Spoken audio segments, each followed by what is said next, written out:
Hello nursing friends, અગાઉના વિડીયોમાં આપણે Vadodara municipal corporation staff nurse માટેના જે બીજા 49 ક્વેશ્ચન હતા એ જોયા હતા. બાકી રહેલા બધા ક્વેશ્ચન આજે આપણે આ વિડીયોમાં સોલ્વ કરવાના છે. બરાબર. 50 નંબરનો ક્વેશ્ચન છે, blank of us knew about the mishappening. બરાબર. તો આ જે બધા છે ઇંગ્લિશ ગ્રામરના ક્વેશ્ચન છે. આની અંદર આન્સર આવે છે એ છે none. Okay, none of us knew about the mishappening. Next question છે 51, the package blank to be carried carefully. બરાબર. તો એની અંદર આન્સર આવશે is. The package is to be carried carefully. Answer આવશે એ. નેક્સ્ટ ક્વેશ્ચન છે blank of the helpers is available. બરાબર. તો એની અંદર આન્સર આવે છે એ છે D. None of the helper is available. Next question છે it's not a hectic job you blank stress. તો એની અંદર આન્સર આવે છે બી. Need not. બરાબર. આન્સર આવશે બી. નેક્સ્ટ ક્વેશ્ચન છે Jacob said have you read this book. તો 54 જે ક્વેશ્ચન છે એની અંદર આન્સર આવે છે એ છે B. Jacob asked me if I had read that book. બરાબર. 55 નંબરનો ક્વેશ્ચન છે blank of the two sister is married. બરાબર. તો એની અંદર આન્સર આવે છે એ. સોરી, એની અંદર 55 નંબરનો જે ક્વેશ્ચન છે એની અંદર આન્સર આવે છે C. C. Each of the two sisters is married. 56 નંબરનો ક્વેશ્ચન છે એલર્જન કોઝિસ. તો આપણો નર્સિંગનો ક્વેશ્ચન છે કે એલર્જન કોઝિસ. તો એની અંદર આન્સર આવે છે બી. Asthma. What is to be addressed first in a case of polytrauma? બરાબર. તો પોલીટ્રોમાવાળા કિસ્સામાં પહેલાં શું ધ્યાન આપવું જોઈએ? બરાબર. તો પોલીટ્રોમાનો અહીંયા અર્થ થાય છે 2 અથવા 2 કરતાં વધારે સિરિયસ ઇન્જુરી. બરાબર. સિરિયસ ઇન્જુરી એમાં ડિફરન્ટ બોડી પાર્ટના જે ઓર્ગન હોય એને ઇન્જુરી થાય છે. બરાબર. Serious type of ઇન્જુરી. તો એની અંદર આન્સર આવે છે એ છે સી, એરવે.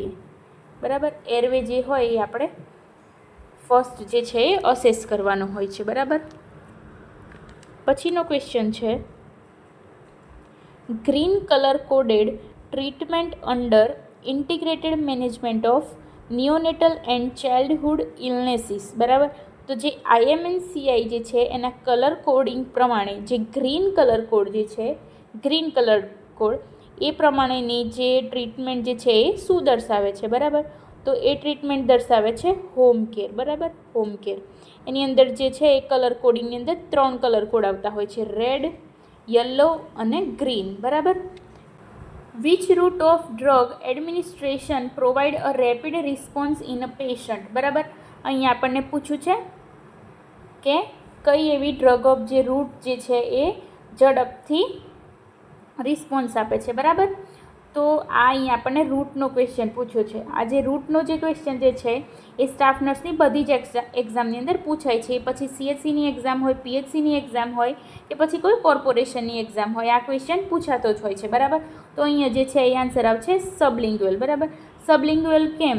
તો સબલિંગ્યુઅલની અંદર શું થાય છે કે જે ડ્રગ હોય છે એ આપણે ટંગની નીચે મૂકવામાં આવે છે. એ ટંગની નીચે જે હોય છે એ ઓરલ મ્યુકોઝાની અંદર ડાયરેક્ટલી બ્લડ સ્ટ્રીમની અંદર એ એબ્ઝોર્બ થઈ જાય છે. બરાબર. એટલા માટે જે છે એ રેપિડ રિસ્પોન્સ આપે છે. પછીનો નેક્સ્ટ ક્વેશ્ચન છે deposition of excess ion in body tissue over long period of time result in. તો અહીં આપણને એવું કહેવામાં આવ્યું છે કે લાંબા સમય સુધી શરીરની પેશીઓમાં વધુ પડતા આયનની જમાવટથી આમાં પરિણમે છે. બરાબર. તો એની અંદર આન્સર આવે છે સાઇડેરોસિસ. બરાબર. સાઇડેરોસિસની અંદર જે આયન હોય છે, આયન એનો લાંબા સમય સુધી ટિશ્યુની અંદર પડી રહેવું. બરાબર. પછી અહીંયા સેકન્ડમાં આપેલું છે એન્થ્રેકોસિસ, બાગાનોસિયાસિસ અને બાયસિયાનોસિસ. બરાબર. તો અહીંયા આ જે 3 આપેલા છે એ 3 જે છે એ ઓક્યુપેશનલ લંગ ડિસઓર્ડર છે. બરાબર. અહીંયા આપણે જોઈએ તો એન્થ્રેકોસિસની અંદર શું થાય છે કે જે શું કહેવાય કોલ ડસ્ટ જે છે, કોલસાની જે ધૂળ હોય છે, જે લોકો ઇન્ડસ્ટ્રીમાં કામ કરતા હોય છે બરાબર, એવા લોકોને થવાના ચાન્સીસ બહુ વધારે છે કે જે કોલસાની ધૂળ જે હોય છે એ લાંબા સમય સુધી જો શ્વાસમાં લેવામાં આવે તો એને એન્થ્રેકોસિસ કહેવામાં આવે છે. બરાબર, એન્થ્રેકોસિસને બીજા ન્યુમોકોનોસિયોસિસ કહેવામાં પણ આવે છે. બરાબર, પછી છે બાયસિયાનોસિસ. બરાબર, પછી છે બાયસિયાનોસિસ. તો બાયસિયાનોસિસને કહેવામાં આવે છે, એ પણ ઓક્યુપેશનલ લંગ ડિઝીઝ છે. એની અંદર શું થાય છે કે જે કોટન ડસ્ટ હોય છે. બરાબર, આની અંદર હતું કોલ ડસ્ટ અને આમાં હોય છે કોટન ડસ્ટ. બરાબર, કે જે કોટન ડસ્ટ જે હોય છે, કપાસની ધૂળ લાંબા સમય સુધી જો શ્વાસમાં લેવામાં આવે તો એને પણ બાયસિયાનોસિસ થવાના ચાન્સીસ છે. બરાબર, પછી છે ડી એટલે કે બાગાસિયાસિસ. તો બાગાસિયાસિસ જે છે એ પણ ઓક્યુપેશનલ લંગ ડિસીઝ જે છે એ જ છે, અને એમાં જે શેરડી હોય છે, શેરડી એનો રસ કાઢ્યા પછી જે કચરો નીકળે છે, બરાબર, જે ધૂળ હોય છે એ જો શ્વાસમાં લેવામાં આવે તો એને થવાના ચાન્સીસ રહેલા છે. બરાબર, અહીંયા આપણને પૂછ્યું હતું આયન, એટલે એની અંદર આવશે આન્સર એ. નેક્સ્ટ ક્વેશ્ચન છે, which part of the heart is responsible four circulating blood through the lungs. બરાબર, તો ફેફસામાં લોહીનું પરિભ્રમણ કરવા માટે હૃદયનો કયો ભાગ જવાબદાર છે? બરાબર, તો એ છે ડી, જમણું કર્ણક એટલે કે રાઇટ એટ્રિયમ. બરાબર, નેક્સ્ટ ક્વેશ્ચન છે, the incubation period of chicken POX is.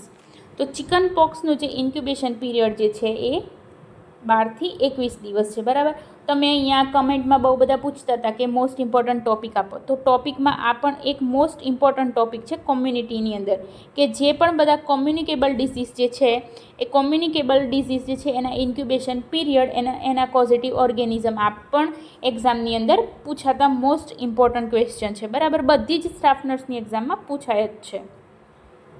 Next question આપણે જોઈએ 63 નંબરનો. While measuring blood pressure in upper arm, the chest piece of stethoscope is placed over which of the following arteries. બરાબર, જ્યારે આપણે blood pressure check કરીએ છીએ ત્યારે જે સ્ટેથોસ્કોપ જે છે એ આપણે કઈ આર્ટરી પર મૂકીએ છીએ બ્લડ પ્રેશરને ચેક કરવા માટે? તો એ છે બ્રેકેલ આર્ટરી. બરાબર, આન્સર આવશે બી. નેક્સ્ટ ક્વેશ્ચન છે, life cycle of malaria parasites was first described by. તો એ છે રોનાલ્ડ રોસ. બરાબર, આન્સર આવશે એ.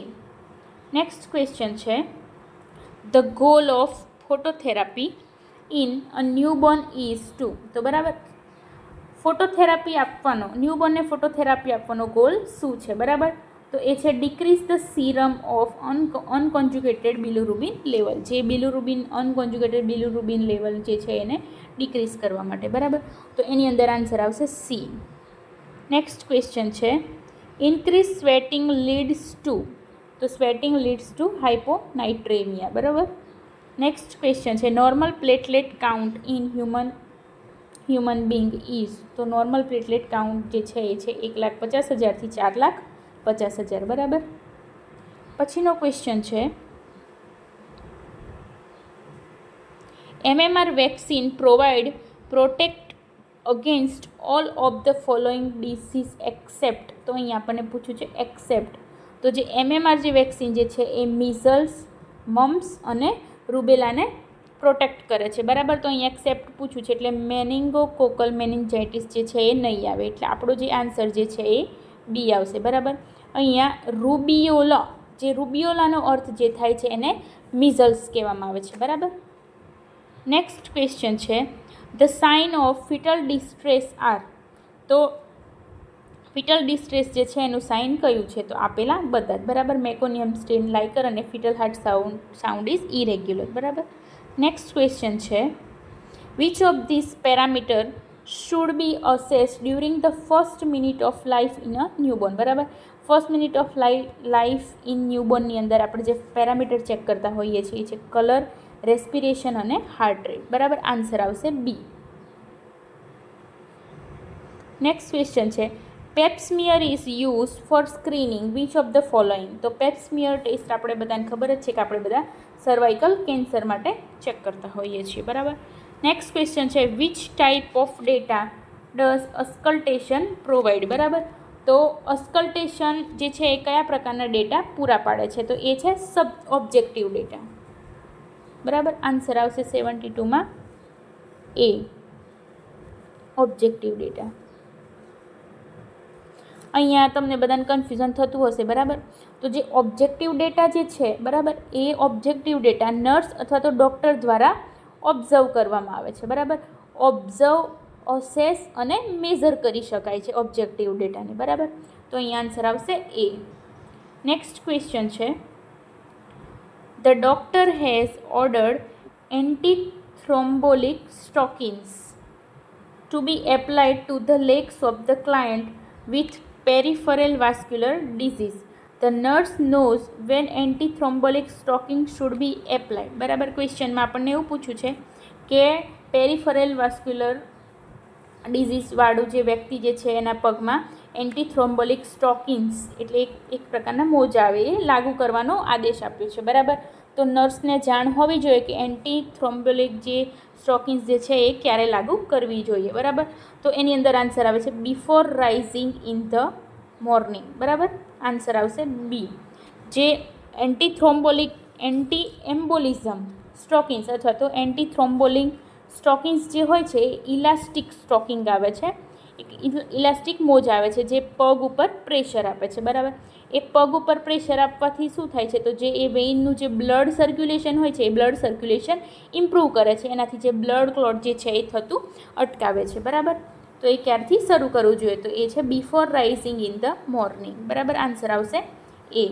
નેક્સ્ટ ક્વેશ્ચન છે, કોપ્લિક સ્પોટ સીન ઇન. આ તો મોસ્ટ ઇમ્પોર્ટન્ટ ક્વેશ્ચન કહીએ ને તો પણ ચાલે, આ તો બહુ જ બધી વખત પૂછાયેલો રિપીટેટિવ ક્વેશ્ચન છે. તો કોપ્લિક સ્પોટ આપણે બધાને ખબર જ છે કે આપણને જોવા મળે છે મિઝલ્સમાં. આન્સર આવશે બી. નેક્સ્ટ ક્વેશ્ચન છે, which of the following disease is not transmitted by airborne droplets, બરાબર. તો અહીંયા બધાને ખબર જ છે કે આન્સર આવશે સી. જે પોલિયોમાઇલેટસ જે છે એ ફિકોરલ રૂટ દ્વારા સ્પ્રેડ થાય છે, બરાબર. એરબોર્ન ડ્રોપલેટ દ્વારા ટ્રાન્સમિટ થતો નથી. નેક્સ્ટ ક્વેશ્ચન છે, નીચેનામાંથી એક જોડકું ખોટું છે તે શોધીને લખો, બરાબર. તો એ છે શંકરાચાર્ય ત્રિપિટક. આન્સર આવશે ડી. નક્સલવાદી વિસ્તાર કયા રાજ્યમાં આવેલો છે, બરાબર. તો જે નક્સલવાદી વિસ્તાર જે છે આ બધા ગુજરાતીના ક્વેશ્ચન છે, એની અંદર આન્સર આવે છે બી, પશ્ચિમ બંગાળ. ઢાઈ દિન કા ઝોપડા એ શું છે, તો એ છે મસ્જિદ. આન્સર આવશે ડી. રણ પ્રકારની જમીન ભારતના કયા ક્ષેત્રમાં જોવા મળે છે, તો એ છે રાજસ્થાન. 79માં આપણે ક્વેશ્ચનમાં જોઈશું, 80 નંબરના ક્વેશ્ચનમાં જોઈશું આપણે.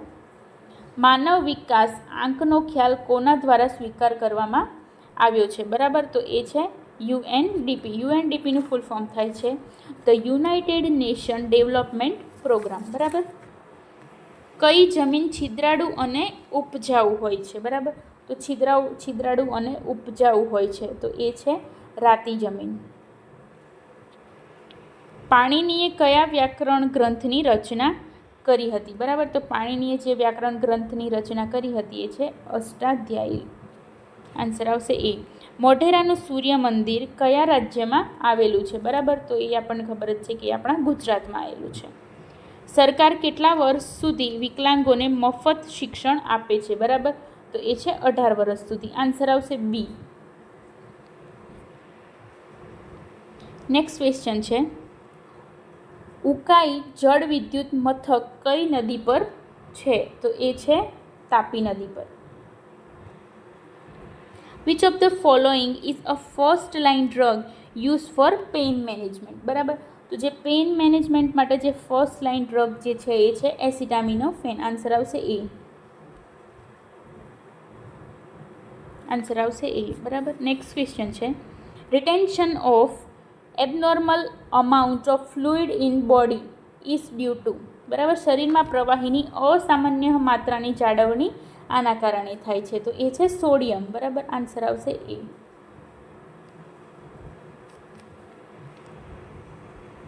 The following are example of live vaccine except, બરાબર. લાઈવ વેક્સિન નથી, તો એ છે ટાઇફોઇડ, બરાબર.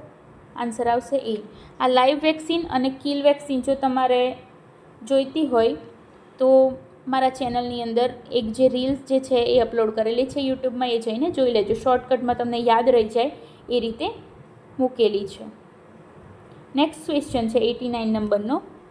If the phenotypes B of the parents is B and AB, which of the following blood group is not possible in offspring? બરાબર, જો માતા પિતાના ફેનોટાઇપ્સ B અને AB હોય તો સંતાનમાં નીચેનામાંથી કયું રક્ત જૂથ શક્ય નથી? બરાબર, તો એની અંદર આન્સર આવશે O.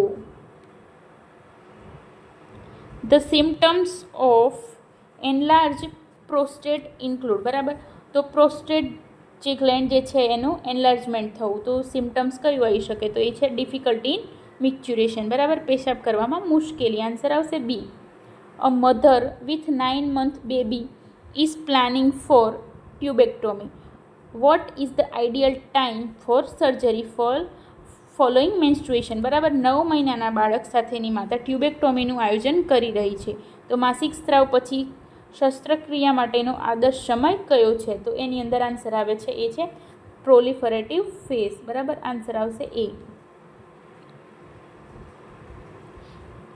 Oxygen saturation is measured by. તો આપણે આ બધાને ખબર જ છે કે પલ્સ ઓક્સિમીટરથી ઓક્સિજન સેચ્યુરેશન માપી શકાય છે. બરાબર, નેક્સ્ટ ક્વેશ્ચન છે the cognitive changes during old age mostly affect which of the following aspect? બરાબર, તો વૃદ્ધાવસ્થા દરમિયાન થતા જ્ઞાનાત્મક ફેરફારો માટે નીચેનામાંથી કયા પાસાને અસર કરે છે? તો એ છે મેમરી. નેક્સ્ટ ક્વેશ્ચન છે an important nursing responsibility for a patient after an invasive cardiovascular diagnostic study is. તો એની અંદર આન્સર આવે છે સી. બરાબર, limit motion of the affected extremity and assess puncture site. બરાબર, નેક્સ્ટ ક્વેશ્ચન છે septicemia is. તો સેપ્ટિસેમિયા એ શું છે? તો સેપ્ટિસેમિયા જે છે એ spread of toxic product in blood stream. બરાબર, 95ની અંદર આન્સર આવશે સી. નેક્સ્ટ ક્વેશ્ચન છે for effective sterilization steam in an autoclave should be at a pressure of 15 pounds per square inch for 30 minutes and a temperature of. તો જે temperature હોય છે ઓટોક્લેવનું એ છે 121 ડિગ્રી સેન્ટીગ્રેડ. બરાબર, એની અંદર આન્સર આવશે C. Patient regarding use of sodium warfarin which statement made by the client would require further teaching? બરાબર, અહીંયા ક્વેશ્ચનમાં આપણને એવું પૂછ્યું છે કે નર્સ દર્દીને જ્યારે સોડિયમ વાર્ફરીનના ઉપયોગ વિશે શીખવી રહી છે ત્યારે ક્લાયન્ટ દ્વારા કરવામાં આવેલ નિવેદન વધુ શિક્ષણની જરૂર ક્યારે પડશે? બરાબર, તો નીચેનામાંથી કયું એવું નિવેદન આપશે તો નર્સને જરૂર સમજાશે કે આ જે નિવેદન જે છે એ ખોટું છે અને જે ક્લાયન્ટ જે છે એને વધારે શિક્ષણની જરૂર છે? બરાબર, તો અહીંયા આન્સર આવે જે છે એ છે I take aspirin for a headache. બરાબર, કઈ રીતે? તો મને માથાનો દુખાવો થશે તો હું એસ્પિરિન લઈશ. બરાબર, I take aspirin for a headache. આ જે નિવેદન જે છે એ ખોટું છે. કઈ રીતે? તો જ્યારે જે વાર્ફરીન જે છે એ એન્ટીકોગ્યુલન્ટ ડ્રગ છે. બરાબર, વાર્ફરીન, અને જ્યારે પેશન્ટ એની સામે એસ્પિરિન લે છે તો એસ્પિરિન જે છે એ બ્લડને ક્લોટ કરવાની એટલે જમાવવાની પ્રક્રિયા કરે છે. જ્યારે આ બંને ડોઝ એકસાથે ભેગા થાય ત્યારે જે બ્લીડિંગ જે છે એ બ્લીડિંગ થવાનું જોખમ વધી જાય છે. બરાબર, તો જ્યારે પેશન્ટ આવું નિવેદન આપે ત્યારે જે છે એ ફર્ધર ટીચિંગની જરૂર પડે છે. બરાબર, તો અહીંયા આપણો જે આન્સર જે છે આવશે બી. નેક્સ્ટ ક્વેશ્ચન છે a nurse who integrate body mind spirit principle in a clinical practice is known as. તો એને કહેવામાં આવે છે હોલિસ્ટિક નર્સ. બરાબર, નેક્સ્ટ લાસ્ટ બે ક્વેશ્ચન છે the endotracheal tube is put in to the. તો એન્ડોટ્રેકિયલ ટ્યુબ બધાને ખબર જ છે કે એ ટ્રેકિયાની અંદર મૂકવામાં આવે છે. નેક્સ્ટ ક્વેશ્ચન છે which drug helps to lower the acidity of gastric secretion? બરાબર, તો કઈ દવા જે છે એ ગેસ્ટ્રિક એસિડિટી ઘટાડવામાં મદદ કરે છે? તો એ છે જેલ્યુસિલ. બરાબર, આન્સર આવશે એ. તો આ હતા આપણા વીએમસી એટલે કે Vadodara municipal corporation staff nurse માટેનું ક્વેશ્ચન પેપર. બરાબર. આગળ હવે આપણે અમદાવાદ અથવા તો જામનગર મ્યુનિસિપલ કોર્પોરેશનના પેપર સોલ્વ કરવાના છે. બરાબર. તમારી ચેનલને સબસ્ક્રાઈબ ના કરી હોય તો સબસ્ક્રાઈબ કરી લો, અને કંઈ તમને ટૉપિક અથવા તો કોઈ એવા ઇમ્પોર્ટન્ટ ટૉપિક અથવા તો કોઈ મટીરિયલ જોઈતું હોય તો મને કમેન્ટ કરો.